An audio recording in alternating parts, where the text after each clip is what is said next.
열반.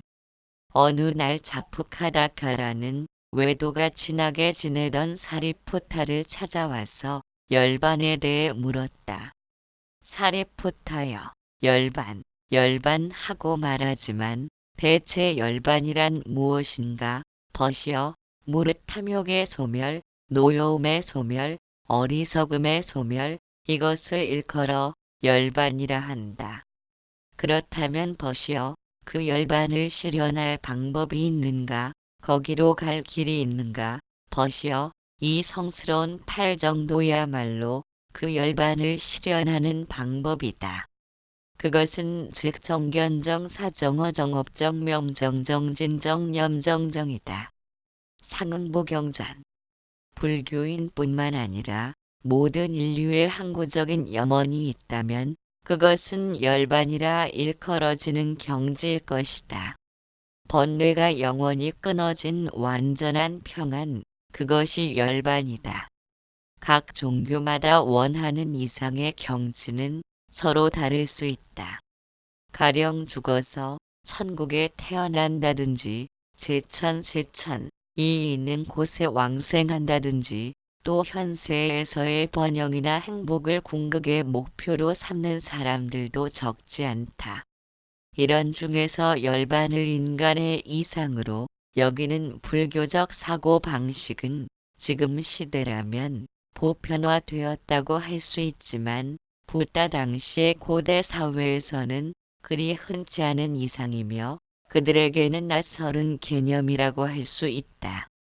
지금보다는 덜 투쟁적이고 지금보다는 생활에 덜 쫓기고 지금보다는 바라는 바가 많지 않았을 것이다. 그저 소박하게 하루하루를 생활해가는 고대인들에게 번뇌 없는 영원한 평안을 지금보다는 덜 원했으리란 생각도 든다. 물론 그 시대라고 해서 고통이 없지는 않았을 것이다. 인간은 어떤 환경에 놓이든 어쨌거나 고통을 불러들이는 존재이기 때문이다. 그래서 아마 그때라면 지금보다는 나을 것이라는 생각도 하게 되고 또 지금과 다른 환경이라면 지금 같지는 않을 것이라는 생각도 하게 된다. 이것이 언제든 지금 이 순간을 벗어나 과거와 미래를 오락가락하면서 고통을 불러들이는 마음의 습성이기도 하다. 어느 날 붓다는 바차라는 외도의 방문을 받아 다음과 같은 문답을 주고받은 적이 있다. 먼저 그 외도는 여러 가지 형이상학적인 문제에 대해 붓다의 소견을 물었고 붓다는 그런 문제가 해탈, 열반에 도움이 되지 않는다고 하여 견해 표명을 거부했던 것이다. 그래서 바차는 문제를 바꾸어 그 해탈, 열반에 대해 따지고 들었다. 대덕이시여, 그러면 그 해탈한 사람은 어디에 가서 태어나는 것입니까? 바차여, 그것은 어디에 가서 태어난다는 그런 것이 아니다. 그렇다면 어디에도 안 간다는 것입니까? 어디 가서 태어난다든지 태어나지 않는다든지 하는 그런 것과는 다르다. 그는 열반에 대해 물었지만 죽은 다음에는 어디에서 태어나는가 하는 데 맞추어져 있었다. 그 차관점이 전혀 빗나가 있었기 때문에 토론 자체가 성립되지 못했던 것이다. 결국 그는 아무것도 이해하지 못하고 말았다. 그래서 이번에는 붓다 쪽에서 그에게 질문을 던져 그의 생각을 유도해갔다. 바차여, 그대가 알 수 없다는 것은 당연한 일이다.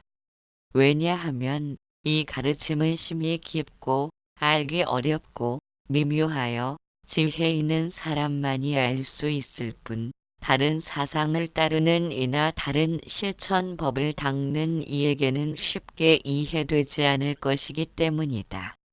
그러나 나는 이제 다시 그대를 위해 설하리라. 바차여, 만약 여기에 불이 타오르고 있다 할 때 그대는 그것을 불이 타고 있다고 이해할 수 있겠는가? 그렇습니다. 바차여, 그러면 그 불은 무엇으로 말미암아 타고 있느냐고 묻는다면 그대는 어떻게 대답하겠는가? 그것은 나무가 있기 때문입니다. 옳은 말이다. 그런데 바차여, 그 불이 다 타고 꺼졌을 때 그 불은 어디로 갔느냐고 묻는다면 그대는 어떻게 대답하겠는가? 대덕이시여, 그것은 적당한 물음이 아닙니다. 그 불은 나무가 있었으므로 탔던 것이요. 이제는 나무가 없어졌기에 꺼진 것입니다. 붓다는 외도인 바차에게 열반을 설명해 갈 터전을 닦았고 다시 말씀을 이어갔다. 이 인생은 괴로움으로 차 있다. 그리고 그것은 탐욕과 노여움과 어리석음 때문이다. 사람이 어리석어서 탐욕과 분노의 불길에 희롱당하기 때문이다. 그래서 나는 그런 탐욕과 분노의 불길을 없애는 방법을 가르치는 것이다. 이리하여 그 불길이 사그라지고 나면 불안이니 괴로움이니 하는 것도 없어질 수밖에 없다. 그것은 마치 훨훨 타오르던 불도 그띨감이 다하고 나면 꺼져버리는 것과 같다. 그것을 나는 열반이라 하는 것이다. 이런 설명을 듣고 난 바차는 크게 깨달은 바가 있어서 그로부터 일생을 통해 충실한 불교 신도가 되었다고 한다. 그것은 어쨌든 여기에 전개된 문답은 불교의 이상인 열반에 대해 매우 사실적이며 구체적으로 설명되었다. 그리고 이것은 초기에 속하는 붓다의 설법 중에 연소라는 제목으로 전해지는 경도불에 대한 비유로 설해진 것이다. 붓다가 전도를 시작한 지 얼마 되지 않은 때의 일이었다. 바라나시 교회에 있는 이시파타나 미가다야 녹야원로부터 다시 마가 다국의 우르베라 정각 한 곳로 돌아온 붓다는 거기서 그 수요는 1000명에 달할 정도로 많은 제자들의 귀의를 받았다. 그 제자들을 이끌고 붓다는 다시 그 나라의 수도인 라자가하 왕사성로 떠나갔던 것이지만 그 출발에 즈음하여 그는 제자들과 함께 가야 시사 상도산에 올라간 일이 있다. 산상에 올라서 바라보니 추억 많은 땅들이 눈앞에 펼쳐졌다. 동북쪽으로는 아득히 가야의 거리가 보였다. 그리고 그 동쪽에서 내란자라 강이 흘렀고 다시 그것을 따라 멀리 남녘으로 눈을 옮기니 정각을 성취했던 고장이 보였다. 이 눈에서 난 조망을 발 아래 놓고 붓다는 새로운 제자들에게 말하였다. 비구들이여, 모든 것은 타고 있느니라. 활활 타오르고 있느니라. 먼저 이 사실을 너희는 알아야 한다. 그것은 어떤 뜻인가? 비구들이여, 눈이 타고 있다. 마음도 타고 있다. 모두 그 대상을 향해 활활 타오르고 있다. 비구들이여, 그것들은 무엇을 말미암아 타는 것이겠느냐? 탐욕의 불길에 의해 타오르고, 노여움의 불길에 의해 타오르고, 어리석음의 불길에 의해 타오르고 있느니라. 그것은 붓다의 새로운 설법이었다.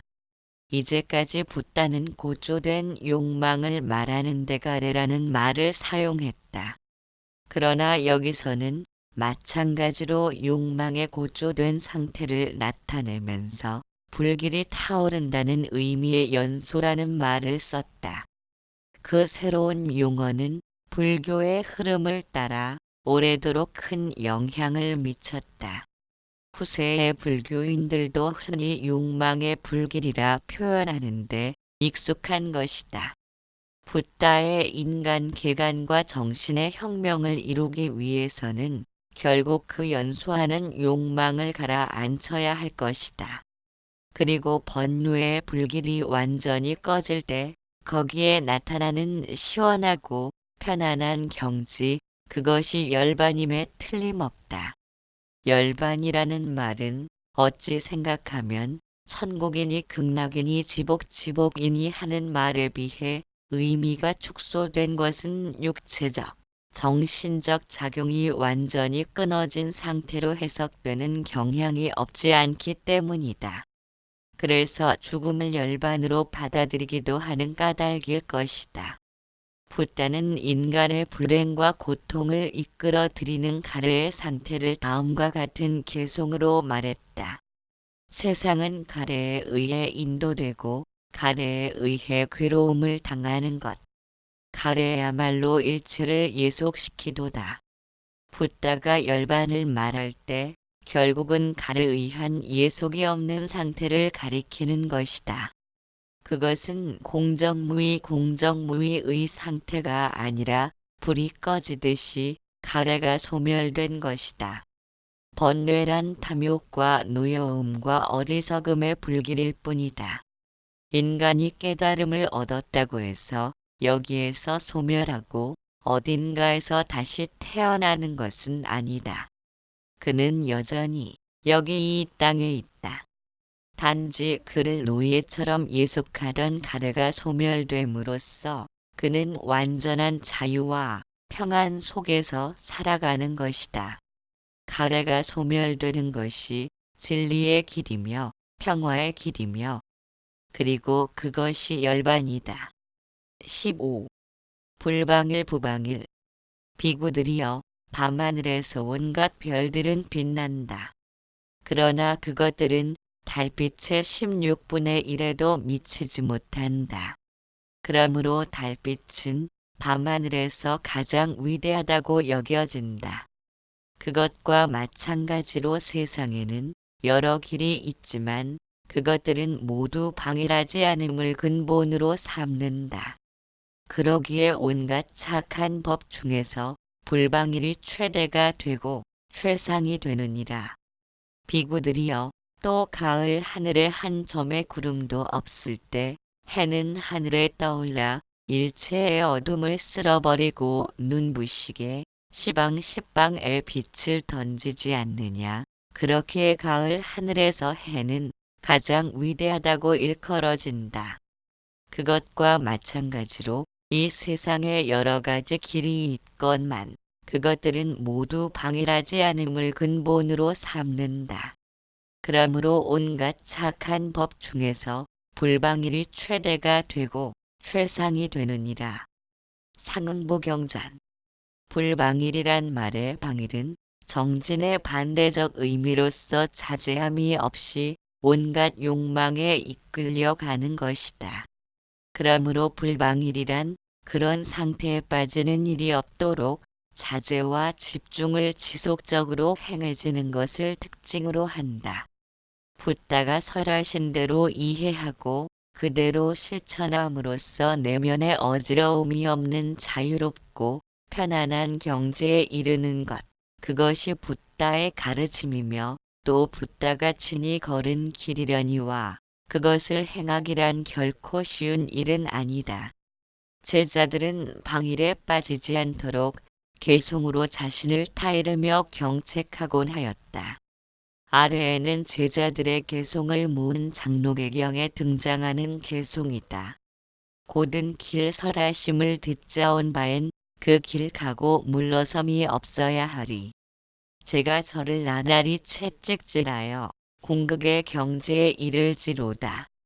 앞서 소나라는 비구가 궁극의 경지에 도달하기 위해 극단적인 수행을 감행했으나 아무리 해서 보아도 실현되지 않아서 걱정과 의혹에 사로잡혔다. 그때 붓다가 검은 고줄의 비유로 그를 타일렀기에 그는 그 가르침에 의해 차츰 도를 즐길 수 있게 되어 마침내는 열반의 경지를 성취할 수 있었다고 한다. 그러나 극단적인 수행을 하다가 결국 목숨을 끊은 고티카 구적가의 경우도 있다. 그는 라자가하 근처에 있는 어느 바위굴에 있으면서 열심히 수행한 결과 몇 번인가 해탈의 경지를 체험할 수 있었다. 그러나 어찌된 셈인지 그런 경지는 지속되지 못하고 그때마다 원상으로 돌아가곤 하였다. 그런 일을 되풀이하기 6번에 이르러 그는 마침내 칼을 들어 제 목숨을 끊고 말았다고 경은 서술하고 있다. 그러면 대체 이렇게 열심히 노력하는데도 불구하고 왜 퇴전해야 하는 것일까 하는 문제에 이르게 된다. 그것은 정견을 지니지 못한 탓이리라. 만일 정견 없이 극단적인 수행을 통해 깨달음이 성취된다면 죽음의 문 앞에서 간신히 살아남은 무수한 사람들 중에 몇 사람 정도는 깨달음을 얻을 수 있어야 한다. 그리고 좌선을 해야 깨달음이 성취될 것이라고 믿는다면 평생을 서지 못하고 앉아만 있는 앉은뱅이 중에서도 깨달음이 나타나야 한다. 그러나 그렇지 않다. 붓다는 이 문제를 능엄경에서 벼럼망견과 동분망견으로 다루었다. 벼럼망견이란 다른 사람은 건강한데 자신만이 몸이 쇠약한 경우와 같아서 그것이 자기만이 가진 벼럼망견이라고 한다. 가령 어떤 사람이 깨달음을 얻고자 수행을 하는 것은 벼럼망견을 끊어내는 것이다.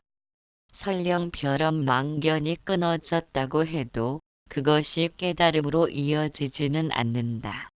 왜냐하면 동분망견이 존재하기 때문이다. 동분망견이란 가령 어떤 섬에 두 나라가 있다고 할 때 한 나라 사람들은 악연을 함께 만나게 되어 그 나라 사람들만이 여러 가지 나쁜 지진이나 세변과 궤변을 보는데 갖가지 나쁜 것을 이 나라 사람만 보고 섬의 반대편에 사는 저 나라 사람들은 그런 재변과 궤변을 본래 보지도 못하고 듣지도 못하는 것이다. 이와 같이 수행을 통해 자신이 지닌 허망한 견해의 벼럼망견이 끊어졌어도 동분망견까지 끊어져야 온전한 깨달음이 성취된다고 하였다. 그래서 깨달음을 성취하려면 금생에서 노력해서 영원히 번뇌가 사라진 완전한 평안을 얻었다고 해도 금생에서 깨달음이 이루어지는 것이 아니라 다시 한 번 태어나는 과정이 존재한다고 하였다. 그러므로 어떤 결과를 얻고자 극단적으로 수행하는 것을 철저히 금했던 것이다. 그것이 중도의 길이다. 보살 10지에서도 드러나듯이 7지까지는 유의적인 노력을 통해 접근할 수 있지만 8지인 부동지부터는 무위로서 이루어지는 것이다. 부동지에 들어서면 아비불치라고 불리는 불퇴전의 지위에 들게 된다. 여기서부터 유의적인 노력이란 오히려 장애가 될 뿐이다.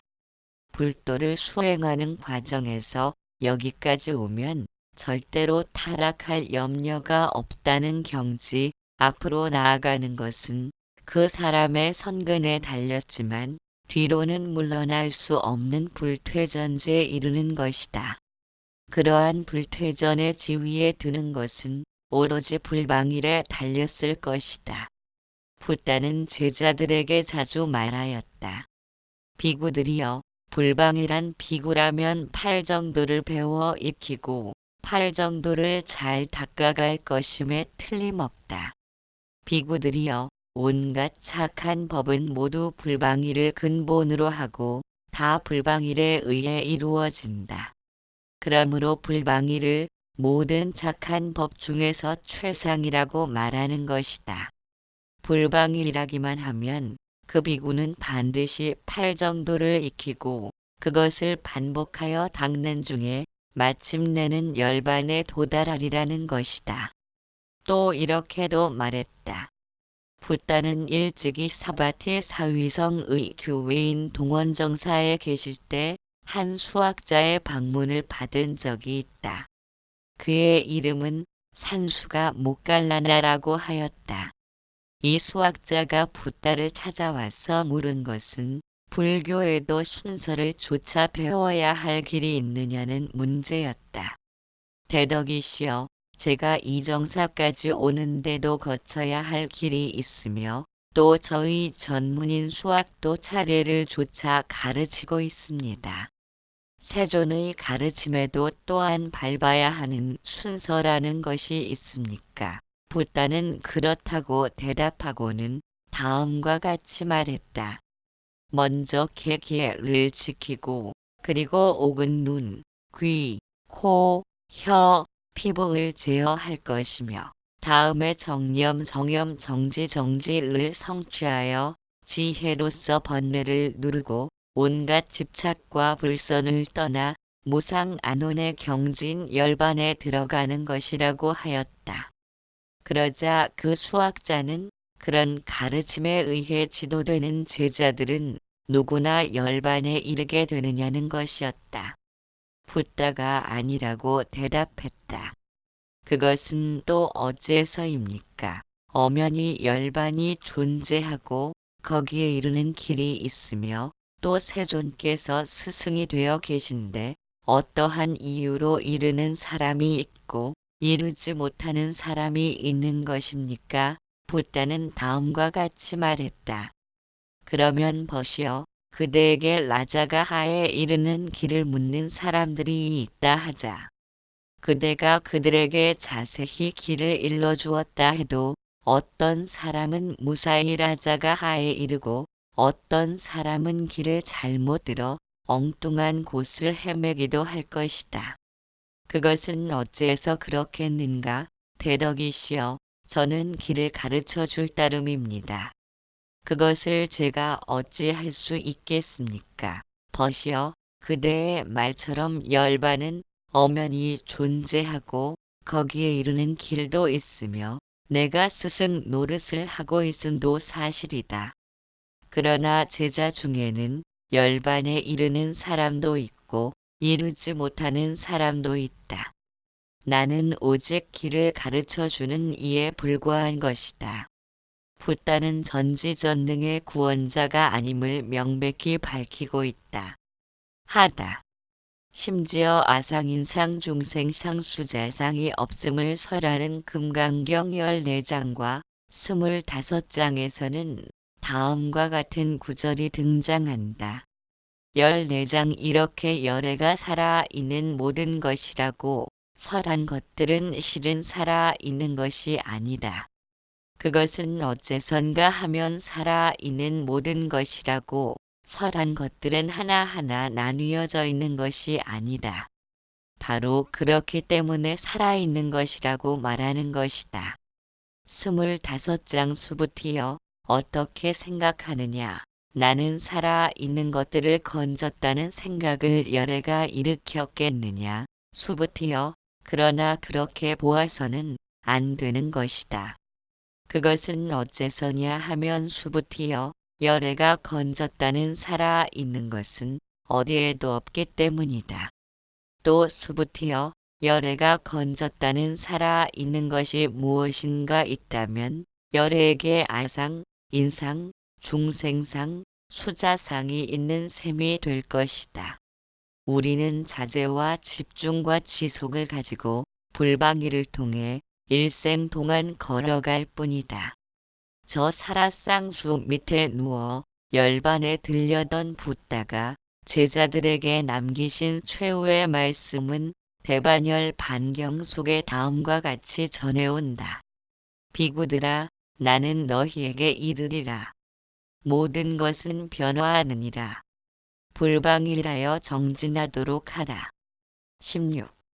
문답식. 소나여, 어찌 생각하느냐? 색, 물질은 불변하는 것이겠느냐? 변화하는 것이겠느냐? 대덕이시여, 변화하는 것입니다. 만약 변화하는 것이라면 괴로움이겠느냐? 즐거움이겠느냐? 대덕이시여, 괴로움입니다. 만약 변화하고 괴로운 것이라면 그것을 관찰하여 이는 내 것이다. 이는 나다. 이는 나의 본질이다. 라고 할 수 있겠느냐? 대덕이시여, 그럴 수는 없습니다. 상응보경전. 붓다는 매우 자주 문답식으로 제자들을 이끌어갔다고 한다. 이 문답의 상대는 앞서 거문고의 비유로 가르침을 받은 적이 있는 소나이며 붓다와 제자들 사이에서 문답식으로 대화하는 내용이 경전에 많이 등장하고 있다. 그만치 붓다는 문답식 대화를 통해 제자들의 내면 상태를 점검하곤 하였다. 붓다의 문답식 대화의 주제는 대부분 고통을 겪는 것은 무아와 무상을 제대로 알지 못하기 때문에 생겨나는 것이다. 그러므로 제자들이 그것에 대하여 어느 정도를 이해하고 있는지에 관해서 일 것이다. 그것을 삼법인 혹은 사법인이라고 한다. 법인이란 말은 법의 표 도장라는 의미를 지녔으며 세상의 본질을 상징하는 것이다. 삼법인은 다음과 같다.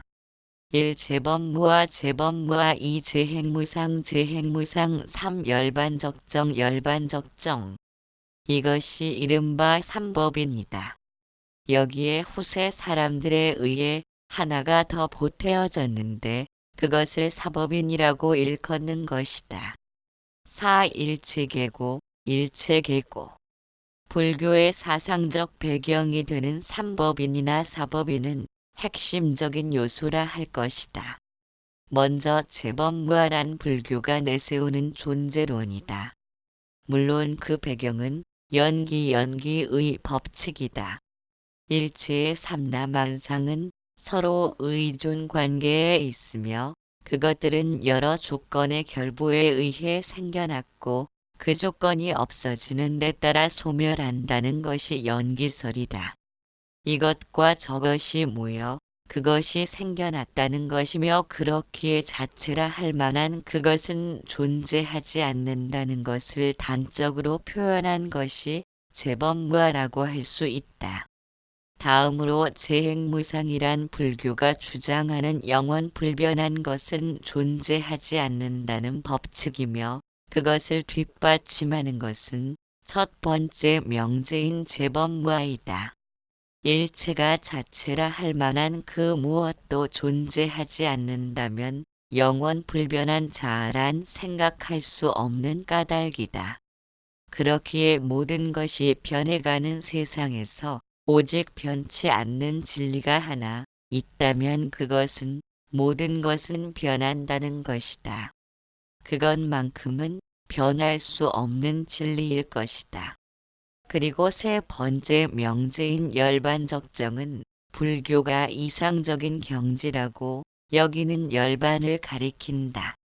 모든 것에는 자체라 할 만한 독립적인 자가 없고 그렇기에 모든 삼라만상은 매 순간 변해가는 세상에서 열반적정을 세 번째 명제로 자리매김한 것은 무슨 까닭인가? 이것은 8 정도의 기본인 정견과도 연결이 되어 있다.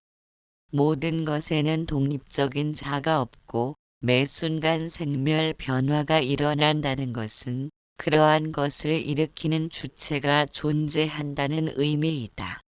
자체라 할 만한 것이 없다면 그림자와 같고 매 순간 생멸 변화를 하기에 늘 변해간다는 것은 마치 영상이 스쳐감과 같다. 영상이 스쳐가려면 텅 빈 스크린이 존재해야 가능할 것이다. 스크린마저 제법 무아이기에 재행무상이라면 변해가는 영상을 드러낼 수가 없다. 그것이 열반적정이다. 인간은 기쁨과 슬픔을 오르내리기에 고통을 겪는다. 슬픔에서 기쁨으로 올라가면 행복을 느끼지만 기쁨에서 슬픔으로 내려가면 불행을 느껴야 한다. 행복의 수치가 큰 만큼 불행을 겪는 참담함은 더욱 깊어질 것이다. 결국 고통이란 기쁨과 슬픔을 경험하기에 나타나는 현상이다. 오로지 행복만 하든지 아니면 불행하기만 하다면 고통은 나타나지 않을 것이다. 본래부터 그러려니 하면서 체념한 상태가 되기 때문이다. 태어날 때부터 장님으로 태어나면 본다는 것이 무엇인지를 알지 못하기에 못 본다는 것이 불행한 것인지를 감 잡지 못한다. 그러나 본 경험이 있다면 못 본다는 것의 좌절감은 엄청난 고통으로 다가올 것이다. 이처럼 고통은 슬픔뿐 아니라 기쁨조차도 고통을 일으키는 원인이 된다. 남의 집 초상보다 내 자식 감기 걸린 것이 더욱 가슴 아프듯 애착함이 곧 고통이다. 그런 까닭에 집착하는 것치고 죄를 잉태하지 않는 것이 없다고 하였다. 부처님을 모시고 있던 라다라는 제자가 여쭈었다. 세존이시여, 중생이란 어떤 것을 말합니까? 육신에 집착하고 얽매이는 것을 중생이라 한다. 또한 보고 듣는 느낌 수느낌에 대한 생각상 생각에 대한 의지행 분별하는 의식식에 집착하고 얽매이는 것을 중생이라 한다. 라다여, 육신에 집착하고 얽매이는 것을 벗어나야 한다. 또한 보고 듣는 느낌과 생각, 의지와 의식의 얽매임에서도 벗어나야 한다. 그러한 애착을 끊어버려야 괴로움에서 벗어날 수 있다.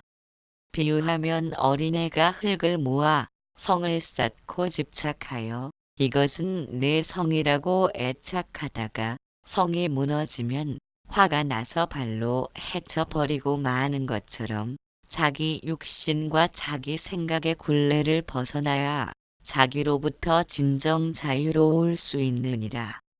그런데 삼법인에는 붓다가 역설했던 고고에 대한 명제가 빠져 있다. 즉, 이 인생을 어떻게 관찰할 것인가 하는 소견이 없는 것이다.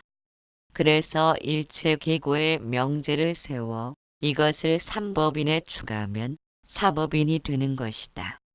팔정도의 정견이란 이와 같은 삼법인을 통해 세상을 관찰하고 그것에 의한 견해를 지니는 것을 바른 견해라고 할 수 있다.